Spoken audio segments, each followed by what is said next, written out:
আমাকে একটু কথা পাঠাবেন। আপনাকে খুব শুনতে ইচ্ছে করছে।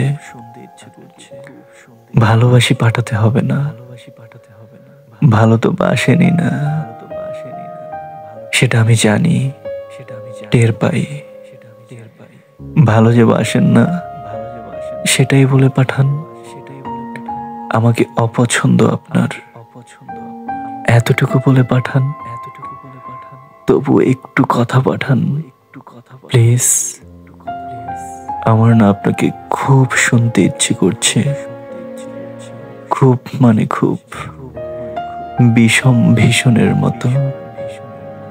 আমাকে একটু কথা পাঠাবেন, আমাকে একটু কথা পাঠাবেন।